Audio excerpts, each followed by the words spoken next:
দেশ যত এগোচ্ছে টেকনোলজির দিক থেকে আরও বেশি উন্নত হচ্ছে। তেমনি মঙ্গলবার শিলিগুড়ি মহকুমা পরিষদের অন্তর্গত ফাঁসিদেওয়া ব্লকের বিধাননগরে নতুন প্রযুক্তি ড্রোনের মাধ্যমে চা বাগানে স্প্রে করা হলো। এদিন এই স্প্রে করার মাধ্যম দিয়ে অত্যাধুনিক প্রযুক্তি সম্বন্ধে সচেতন করা হয় ইফকোর তরফ থেকে। এদিনের এই সচেতনতা শিবিরে উপস্থিত ছিলেন বিধাননগরের চা চাষি থেকে শুরু করে আনারস চাষিরা। এই বিষয়ে ইফকোর ফিল্ড অফিসার অভিষেক গুইন বলেন, এদিন ড্রোনের সাহায্যে স্প্রে করা হলো চা বাগানে। আর এই ড্রোন ভারত সরকার ও ইফকো যৌথভাবে বের করেছে। এর মাধ্যমে কৃষকদের অনেক সুবিধা হবে। তার কারণ ড্রোনের মাধ্যমে স্প্রে করলে কৃষকদের সময় বাঁচবে ও কীটনাশক কম লাগবে। দিন যত এগোচ্ছে আমাদের দেশের টেকনোলজি তত অগ্রগতি করছে। এই অত্যাধুনিক যন্ত্রপাতির মাধ্যমে কৃষকরা আরও বেশি লাভবান হবে এবং দেশের আয় বাড়বে। অপরদিকে ড্রোনের মাধ্যমে স্প্রে করায় সচেতন করায় খুশি কৃষকেরা। 2.5 सेट करना। हाँ हाँ ये तो 2.5 मीटर। हाँ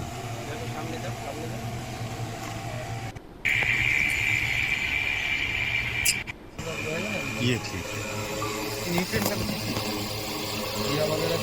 ये कितना हो गया? 2? हाँ 2 हो गया।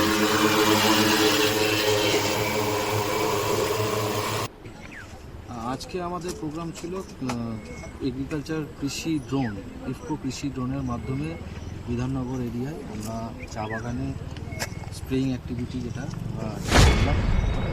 এখানে আজকে IFFCO 19-19 Sagarika, nano urea, nano DAP চা বাগানে ড্রোনের মাধ্যমে স্প্রে করা হলো।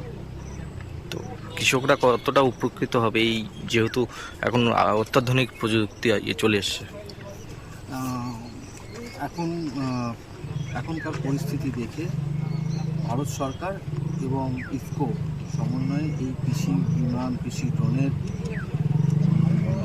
মাধ্যমে স্প্রেইং অ্যাক্টিভিটি করার জন্য চাষিদের কাছে অল্প খরচে কৃষি ড্রোন পৌঁছে দিয়েছে।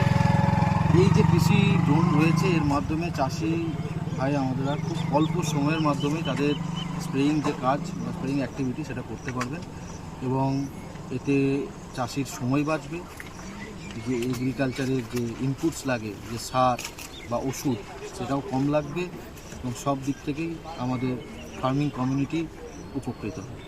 বলাই যায় যে দেশ এগোচ্ছে যত অত্যাধুনিক যন্ত্রপাতির দিকে, ঠিক সেই জায়গায় দাঁড়িয়ে এটা অনেকটা কাজ করবে।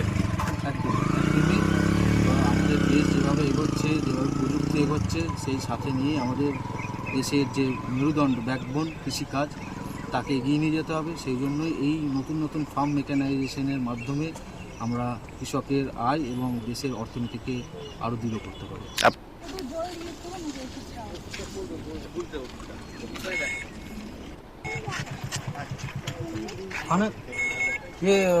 ये हमारा साथी कहाँ है? ये 19-19।